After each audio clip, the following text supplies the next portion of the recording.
আমরা চ্যালেঞ্জ দিব, যদি কেউ মানে নতুন ডায়াবেটিস রোগী যেদিন মানবে এর পরের দিনে আর ডায়াবেটিস খুঁজে পাওয়া যাবে না। তাহলে সেই রোগীকে 10-12 বছর 15-20 বছর পোষার মানে কি? আমরা ট্র্যাপ তো, হ্যাঁ, আমরা সবাই একটা ফাঁদে পড়ে গেছি আমরা, বুঝেছেন? আপনারা যাদেরকে বিশ্বাস করতেছেন এদেরকে বিশ্বাস করার কোনোই কারণ নাই। আপনাদের বিশ্বাস করতে হবে নিজের জ্ঞানের প্রতি। আর দেখেন, একটা জিনিস বোঝার চেষ্টা করেন আপনারা, যে ব্যায়াম ভালো আমরা জানি তো নাকি, তা আমরা কেন করি না? তারপরে 1 ভাগ খাবার খেতে হবে এটাও তো জানি, তাহলে আমরা কেন অতিরিক্ত খাই? তারপরে early to bed early to rise good for health সেটাও তো জানি, তাই না? তারপর রোজা রাখতে বলছেন আল্লাহ। তা আমরা এত কিছু জানার পরেও কেন আমরা বেশি খাই, কেন ব্যায়াম করি না, কেন রাত জাগি, কেন টেনশন করি? যদি আমরা এরকম না করতাম তাহলে তো আমাদের রুগীও হতে হতো না, আর ওরা আমাদেরকে ট্র্যাপে ফেলতে পারতো না। এখন আপনি নিজের প্রতি জুলুম করছেন বলেই আরেকজন আপনার প্রতি জুলুম করার সুযোগ পেয়ে গেল।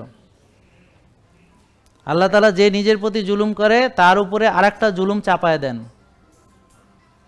আমার কথা বুঝেন নাই মনে হয়, বুঝছেন? একটু প্লিজ বোঝার চেষ্টা করেন। দেখেন, আমি আপনাদের খারাপ চাই না ভালো চাই, বলেন তো? এটা বিশ্বাস করেন কেন?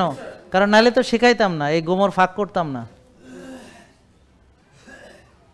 আর এটা ফাঁস করতে যে আমি বিপদে পড়ছি কিনা, অবশ্যই বিরাট বিপদে পড়ছি। হ্যাঁ, কেন? কারণ হলো এইটা তো আর সত্য কথা, এটা তো সহ্য করতে পারবে না। আমার কথা বুঝতে পারছেন? তাহলে এখন আপনার যে ইনসুলিন কম একজন বলে দিচ্ছে, আপনি বিশ্বাস করছেন? আপনি টেস্ট করে দেখেন আসলেই কম কিনা। যদি ইনসুলিন তৈরি হয় ইনশাল্লাহ আপনি চাইলে কোনো ওষুধ ছাড়া এই রোগ থেকে মুক্ত হতে পারবেন। আর তৈরি না হলে ইনসুলিনই দিতে হবে, তবে আস্তে আস্তে চেষ্টা করলে ইনসুলিন থেকে বেরও হইতে পারবেন ইনশাল্লাহ, যদি আপনি বোঝেন, জানেন, মানেন, মানে নিজের জ্ঞানে যদি করেন। যেমন জন নক, উনি এসেছিলেন কানাডা থেকে, ওনাকে আমাদের এখান থেকে বলে দেওয়া হয়েছিল যে আপনার ইনসুলিন তৈরি হচ্ছে না, আপনাকে ইনসুলিনই দিতে হবে। কিন্তু উনি চ্যালেঞ্জ নিছে, বলে যে না, আমি চেষ্টা করব ইনসুলিন ছাড়া।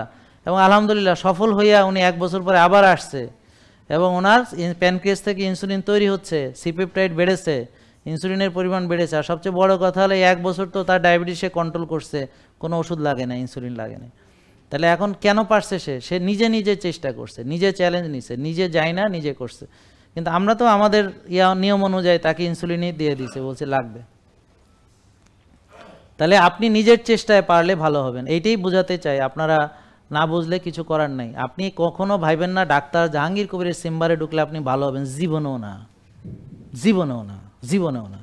ভালো হবেন এই নলেজগুলো আপনার জানা, কিভাবে ভালো হইতে হবে মানতে হবে। মানলে যেমন বলেই দিছি, ব্যায়াম করতে হবে। আপনি ব্যায়াম করবেন না, পৃথিবীর কোনো ডাক্তার আপনাকে ভালো করতে পারবে না।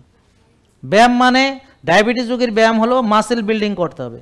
ডায়াবেটিস রোগীর ব্যায়াম মানে মাসেলে পাম্প করতে হবে, চিনি ঢুকাইতে হবে, পাম্প করে করে ঢুকাইতে হবে। ওজন নিয়ে ব্যায়াম না করলে এটা ডায়াবেটিস রোগীর কোনো ব্যায়ামই না। জেকে লাইফস্টাইল, ওষুধ মুক্ত সুস্থ জীবন।